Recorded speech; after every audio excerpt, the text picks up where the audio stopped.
Rosalinda, Rosalinda. Sabing ibigay mo siya sa akin. Ang papa niya lang ang pwedeng humawak sa kanya. Wala naman siyang papa. Oo, meron. Siyang nagdala sa anak ko. Yung batang kasama ko noon, hindi ko siya totoong anak. Yung batang babaeng hawak mo noon, walang kamay, walang binti, walang ulo. Hindi siya batang babae, pero ito meron. Gusto ko to, kaya ibigay mo siya sa akin. Akin na! Sabi na ayoko! Ayoko ibigay sa'yo! Sandali nga lang, Abril.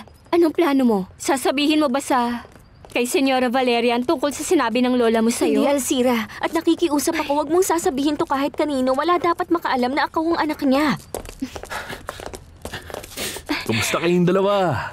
Kayo palang dalawa.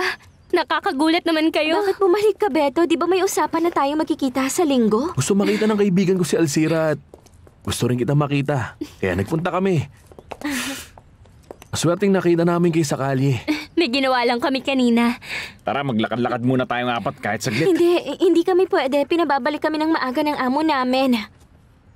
Sandali lang naman tayo eh. Sige na. Sige na, pumayag ka na, total. Sandali lang naman tayo. O sige na nga, basta sandali lang tayo, ha?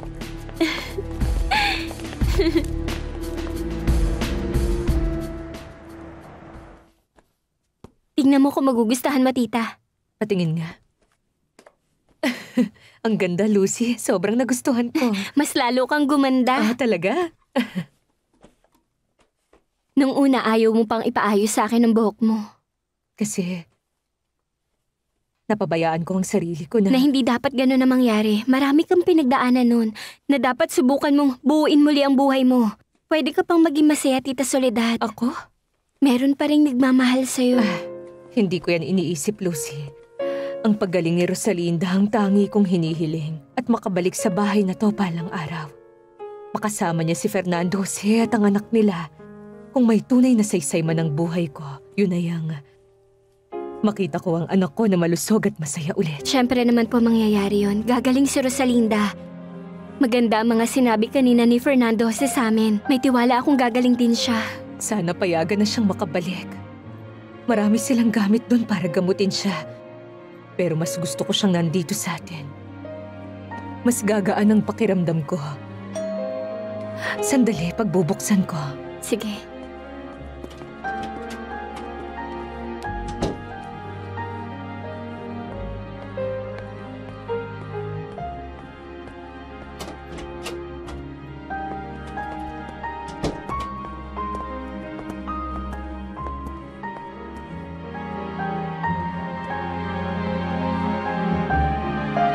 Hindi ka ba masayang nakita ko? Siyempre masaya ako, Beto. Pero parang hindi. Hindi dahil sa'yo. Meron lang akong pinagdadaanan.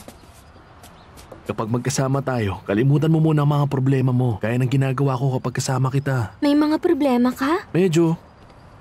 Pero matatapos din naman ang lahat ng yan. Gusto kong maging katulad mo, parati pa ring positibo. Pero hindi ko kaya yon. Kapag sinabi ko ba sa'yo na gusto kita, makakatulong ba? Anong ginagawa mo, Beto?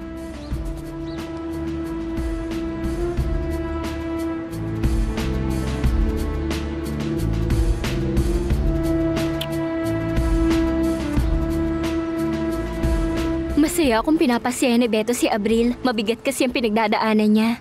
At bakit, mahal? Kasi Bakit ka napatigil? meron kasi siyang sikreto. Kapag sinabi ko ba sa'yo, wala kang pagsasabihan? Siyempre wala. Ako pa ba? Sasabihin ko na. Nalaman ko ang totoong ina pala ni Abril ay ang amo namin sa bahay. Nakakagulat, di ba? Grabe. Pero hindi ba nagtatrabaho dun si Abril bilang kasambahay? Dahil ayaw ni Senyora na malaman ng lahat na siya ang anak niya. Ganun kasi ang buhay. Isang milyonarya ang amo namin. Tapos meron siyang anak na nagtatrabaho bilang kasambahay.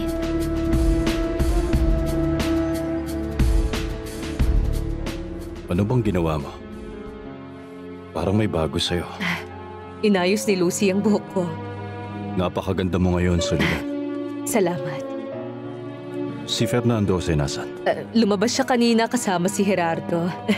Masaya siya dahil nginitian siya ni Rosalinda nung dinalaw niya ito. Ang bait daw ng pakikitungo sa kanya. Oo, sinabi niya sa akin yun. Masayang masaya kami. Siguro, papayagan na siyang makauwi sa bahay. Napakagandang balita nun kung ganun. Oo nga pala, ang apo natin. Kumusta? Paganda ng paganda, Alfredo. Ang bilis lumaki. Tumataba lalo. Hindi mo aakalaing 2 buwan lang siya. Kailan ba siya bibinyagan? Kapag pwede na si Rosalinda na makasama natin. Gusto kong isiping gagaling na siya at malalabas na natin siya sa ospital. Alam mo, sa pagkakataong to, naaalala ko yung una nating pagkikita. Marami nang nagbago sa akin, Alfredo. Mali ka, Soledad. Walang nagbago sa'yo. Para sa akin.